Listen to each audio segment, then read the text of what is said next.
Hello students and welcome to the lecture. So students, as we know that in the previous lecture, basically we had started the discussion over the dual nature of matter and radiation. Okay, that is a topic on which we had started the discussion in the previous lecture. That was our part 1. Here we are going to start it with the part 2. Okay, in this we will talk about the electron emission, photoelectric effects, laws of photoelectric emission, Einstein photoelectric equation, explanation of laws of photoelectric emission. So these things that we are going to discuss in this particular lecture. In the previous lecture, we had started our discussion like how does the dual nature of matter and radiation purpose. Previously, the wave theory of light was existed. Okay, because of the experiments. Later on, we know how does the three scientists experiments, Crompton, Stark, and Hertz, define the quantum theory, and how does the quantum theory got evolved over the period of time. I hope you have revised the previous lecture in the well enough manner. You had gone through all these points, facts, and figures that we had discussed in the previous lecture, because it is very, very important in order to complete the dual nature of matter and radiation with full efficiency. If you are not doing this on the regular basis, the thing might be difficult for you. But if you are doing this on the regular basis, the thing will be beneficial for you. Okay. But before starting this lecture, there is a small disclaimer over here that you are required to understand before we proceed further. So the disclaimer is like, the images used in a slide deck are for educational purposes only. We respect the intellectual property rights of the original creators and owners of these images. If you are the owner of any of the images used in this deck and have any concerns or issues, please contact us at sathee@iitk.ac.in and we shall remove the images.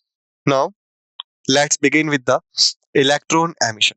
However, about this we had discussed previously in the previous lecture. If you remember that last 2 slides of the topic were about this. In this lecture, basically we are going to stretch it further so that we could understand the you can say the facts and figures in the proper manner. So the phenomenon of emission of electrons from the surface of a metal is called the electron emission. So if someone asks you like what do we mean by the electron emission, so what should be the proper answer? That this is the phenomenon. This is the phenomenon of emission of electrons from the metal surface. Like if you look at this picture here, this green line is used to show the metal surface. Okay, and these magenta lines are used to show the direction of emitted electrons. This blue line actually shows the incident light. So here you can say basically the electrons are getting emitted from the metal surface. That is what we called as an electron emission. The electron emission from a metal surface is possible if the energy possessed by electrons is more than the work function of the metal. Okay, like work function is the minimum or required energy to hold the electron together. Okay, so if the energy that is possessed by the electrons, okay, this energy is more than the work function of the metal, then what will happen? The electrons got emitted from the metal surface, hence electron emission could be possible. Okay, the required energy for the electron emission from the metal surface could be supplied to the free electrons by one of the following physical process. Like about the free electrons also we had discussed in the previous lecture, that these are the electrons that existed in the outermost shell. These are loosely bound but not that much capable to get separated from the atom by themselves. Okay, so that's why they required a normal required energy so that they could be set free. Okay, So what physical processes we could require here? First is the thermonic emission. Thermonic emission, it is the phenomenon of emission of electrons from the metal surface when heated suitably. Like whenever we use the terms like thermonic or thermal and all, remember it is actually defining the heated thing. Okay. So if we heated the metal surface suitably at a rate, we could undergone the phenomenon of electron emission or emission of electrons from that particular metal surface which is being heated suitably. The emitted electrons called the thermal electrons or thermonions. So remember, when the electron got emitted just because the metal surface heated suitably, so those electrons that will be ejected from it, they are known as the thermal electrons or thermions. Okay. Second thing that we could use here is the photoelectric emission. So it is the phenomenon of emission of electrons from the surface metal when light radiations of suitably frequency fall on it. So here we can say there are the two ways that we discuss. First way, thermal, when we heated the metal surface in some suitable manner so that the electrons could be emitted from that surface. Those electrons known as the thermal electrons or therminions.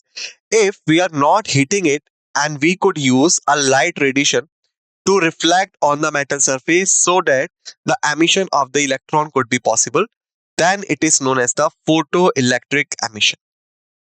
Okay. Here in the photoelectric emission, the energy required to free the electrons for their emission is being supplied by the light photon. The emitted electrons called photoelectrons. So when we making the electrons to get emitted by heating, these are known as the thermions or thermonic electrons. But when we are making the light reflected on it, and actually the energy that is required by the electrons, free electrons, sorry, to get emitted from the metal surface supplied by the light photon, then it is known as the photoelectrons, which the emitted electrons. Third field or the third physical process that we could use is the field emission or cold cathode emission. It is the phenomenon of emission of electrons from the surface of a metal under the application of a strong electric field. When a very strong electric field minus 10 power 8 Vm minus Vm's power minus 1 is applied to metal, it emits electron. So like we could say, in the field emission or cold cathode emission, we actually take the help of the electric field. Okay, like we place the metal surface in the electric field, and because of this electric field, the metals got emitted. But our electric field must be a very strong electric field of this power. Then only the electric field could have an influence on the free electrons and providing a energy required by them to get free from the metal surface. If the electric field that much not strong, no emission of electrons could be possible in certain way. Secondary emission, the fourth way. It is the phenomenon of emission of electron from the surface of metal in large number when fast moving electrons that are called the primary electrons strike on the metal surface. Okay. The fast moving electrons are very high energy electrons. As they fall on metal surface, they transfer their energy to the free electrons of the metal, by which their energy becomes more than the work function of the metal, and so they are emitted from the metal surface. Like you can say, in the secondary emission, we use electrons themselves to emit the electrons. Like you can say, basically the fast moving electrons that are known as the primary electrons. We directed these primary electrons on the metal surface. Okay. And when these electrons hit the metal surface, basically they are having the high energy electrons. High energy electrons. So because of this, they transfer the energy to the electrons of that particular metal surface where they was directed. Okay, and when the electrons of that particular metal surface receive the energy, they also get emitted. Here you can see this is the metal surface. Okay, and here these dots that you are seeing, these are the free electrons. So here you can see the high speed electrons or the primary electrons, they are directed towards this metal surface, and the moment they are hitting the metal surface, so they are transferring their energy to the other free electrons of that particular metal surface. By receiving the energies, these electrons also get emitted. Here you can see them. So these known as the secondary electrons, and these known as the primary or fast moving electrons. So remember the difference. Okay. So after seeing the electron emission, let's have a look over the photoelectric effects. What is the photoelectric effects, how it works, and why we are required to understand it while talking about the dual nature of matter and radiation. Okay. So let's discuss about the photoelectric effects. So actually it is the phenomenon of emission of the electrons from the surface of metal when radiation of suitable frequency fall off them. Like out of these physical methods that we had discussed to emit the electrons, the thermonic emission, the photoelectron emission, okay, thereafter field or cold cathode, then secondary emission. Out of this, when we talk about the photoelectrons, like when we are using the radiation of suitable frequency to fall on the metal surface and generating the electron emission, then it is discussed under the photoelectric effects or photoelectrons basically. So we could say it is the phenomenon of emission of electrons from the surface of metal when radiation of suitable frequency fall on them. The emitted electrons are called photoelectrons, and the current produced is called photoelectric current. So now the question is why the current is getting produced and all. So let's understand this also. So you can say basically whenever the electrons are in motion, okay, whenever they move, so basically they generate a current or electricity. Okay, so because these are the photoelectrons, why? Because these electrons got emitted when the radiation of critical frequency fall on the metal surface. Okay, and the current that they are produced is known as the photoelectric current. Okay, photoelectric effect was discovered by Hertz. That is, we had discussed in the previous lecture, if you remember, that basically the Hertz discovered the photoelectric effect, Crompton effect, Stark effect, and these three, you can say the experiments used to purpose a quantum theory of light. Okay, so here because we are talking about the photoelectric, so remember the photoelectric effect is discovered by whom? Discovered by Hertz. Okay, and it is experimentally studied by Halvoch and Lennart and successfully explained theoretically by Einstein. So, however, the effect is one, but the work on it done by four personalities. First, Hertz, he discovered the effect. Halvoch and Lennart, they studied it experimentally, and Einstein was the one who successfully explained it theoretically. Okay, so effect is one, but three persons were involved in it: Hertz, Halvoch, Lennart, and Einstein. Okay, so different materials emit photoelectrons when they are exposed to radiation of suitable frequencies or wavelength. For example, alkali metals like lithium, sodium, and potassium, calcium, etc., they show the photoelectric effect with visible light. So whenever they exposed to the visible light. So by the virtue of visible light frequency or wavelength, these metals emits the photoelectrons. Okay, because these are the alkali metals.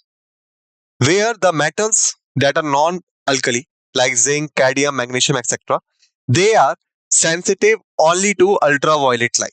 So if you expose them to the visible light, they will not emit the electrons. Okay, so the photoelectronic effect is easy in lithium, sodium, potassium, and calcium in comparison with zinc, cadmium, magnesium, etc.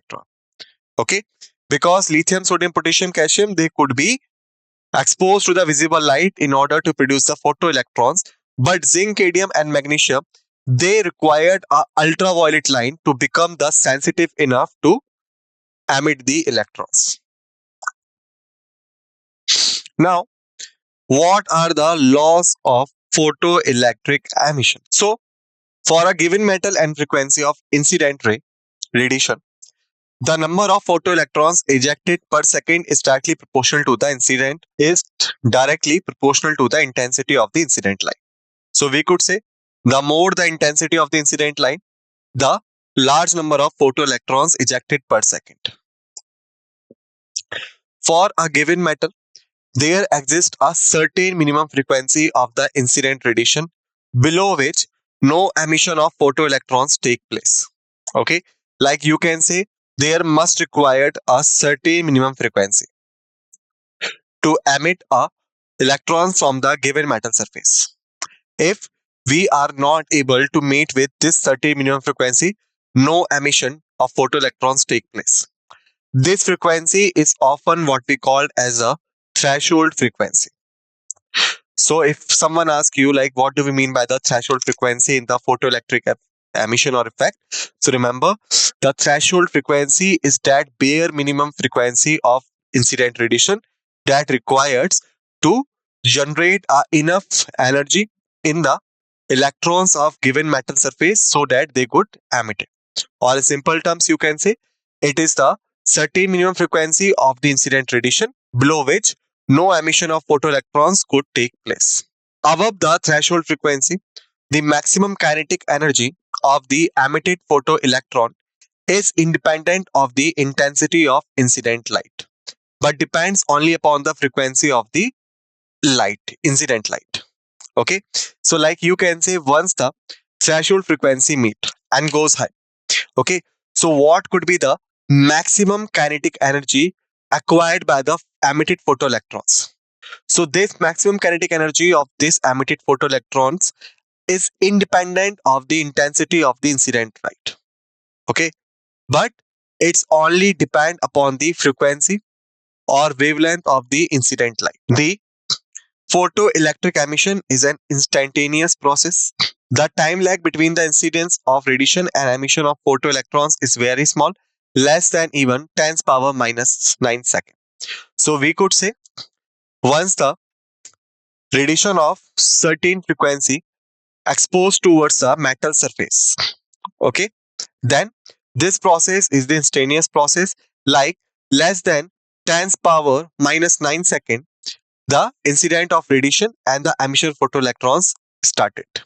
Time lag is totally low between them. Okay, so now after this of laws of the photoelectric emission, let's have a look over the Einstein photoelectric equation. Like we know, Einstein was the one who successfully explained the photoelectric emission theoretically. Okay, so Einstein expressed the various laws of photoelectric emission on the basis of Planck's quantum theory. Okay, he is the Albert Einstein, you can see him. Okay, so basically he used the Planck's quantum theory in order to explain the various laws of photoelectric emission.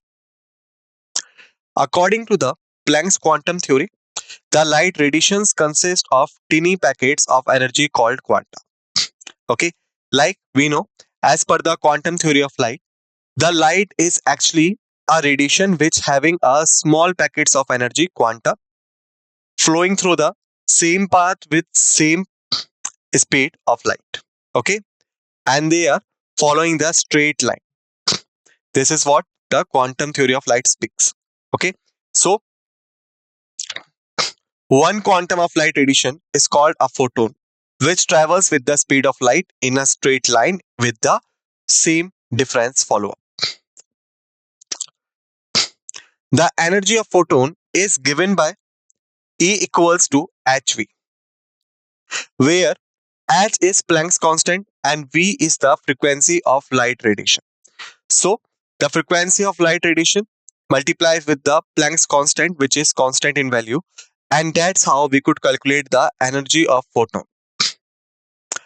Einstein assumed that one photoelectron is ejected from a metal surface if one photon of suitable light radiation falls on it.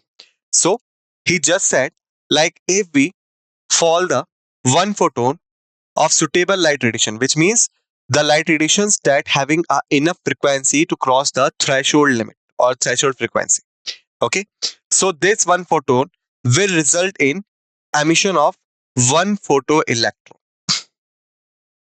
Okay, so one photon of suitable light radiation equals to one photoelectron. That is what told by Einstein. He assumed it. Consider a photon of light of frequency V incident on a photosensitive metal surface.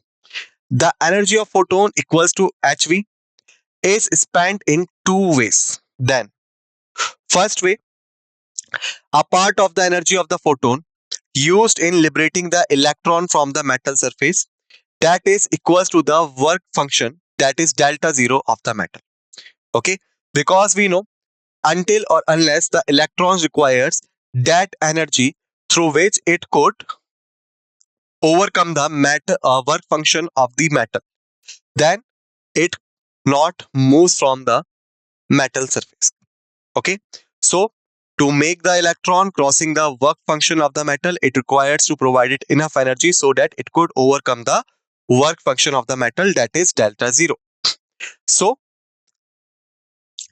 to explain this part of energy that photon giving to the electron to get liberated, that could be used in one way by using the hv. Second way is the rest energy of the photon used in imparting the kinetic energy to the emitted photoelectron.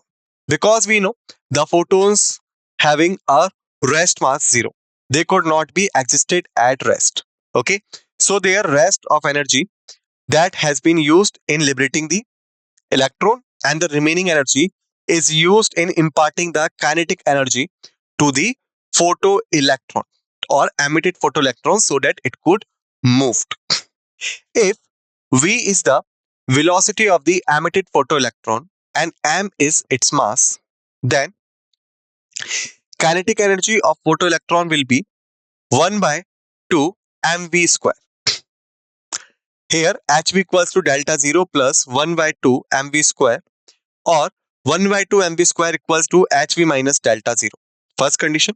So this is called the Einstein photoelectric equation. So remember this, where hv equals to delta 0 plus 1 by 2 mv square, or we could say half mv square equals to hv minus delta 0. So this is the Einstein photoelectric equation. So if the incident photon is of threshold frequency V0, then the incident photon of energy hv0 is just sufficient to eject the electron from the metal surface without imparting it any kinetic energy. Hence, hv0 must be equal to the work function delta 0 of the metal.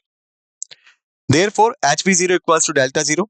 From equation first, we could say half mv square equals to hv minus hv0 equals to h bracket v minus v0, or kinetic energy equals to h into bracket v minus v0. Second equation. Since one photon ejects one photoelectron from a metal surface, therefore number of photoelectrons emitted per second depends upon the number of photons falling on the metal surface per second, which in turn depends on the intensity of the incident light. So the more the intensity, the more number of photons falling on the metal surface and more number of photoelectrons emitting from the surface. If the intensity of light increases, the number of incident photons also increases, which results in an increase in the number of photoelectron ejection. This is what we called as the first law of photoelectric emission. From equation second, we note that if V is lesser than V0, kinetic energy is negative, which is impossible. Hence, photoelectric emission does not take place for the incident radiation below the threshold frequency. This is what we call the second law of photoelectric emission. From equation second, we note that if V is greater than V0, kinetic energy is directly proportional to the V.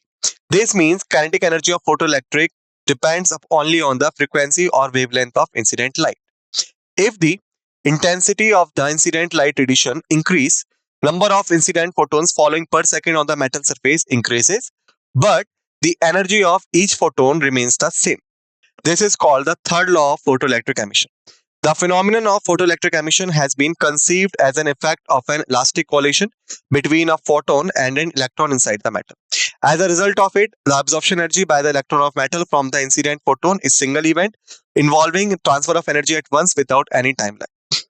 Due to it, there is no time lag between the incident photon and the ejected photoelectron.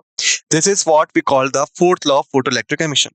Therefore, photoelectric emission is possible only if the incident light is in the form of brackets of energy, each having a definite value more than the work function of the metal. This shows that the light is not of wave nature but of particle nature.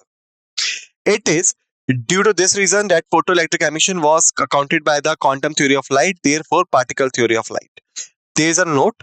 According to the Einstein theory of photoelectric emission, one incident photon of light could eject one photoelectron from the surface of metal.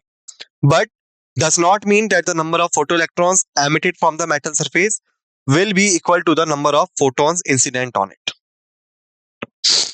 In fact, all the photons falling on the metal surface involve not only in ejecting the electrons from the metal surface but in many other processes also. Result of which the ratio of number of photoelectrons ejected to the number of photons falling on the metal surface less than 1. This ratio increased by coating the surface of the metal with the layer of barium oxide, here you can see, or strontium oxide, due to which the work function of the metal surface get lower. So, here we have finished this lecture. It is requested to all of you kindly revise the facts and figures that all we have discussed in this lecture and get ready for the next lecture. With this note, let's end this lecture and thank you.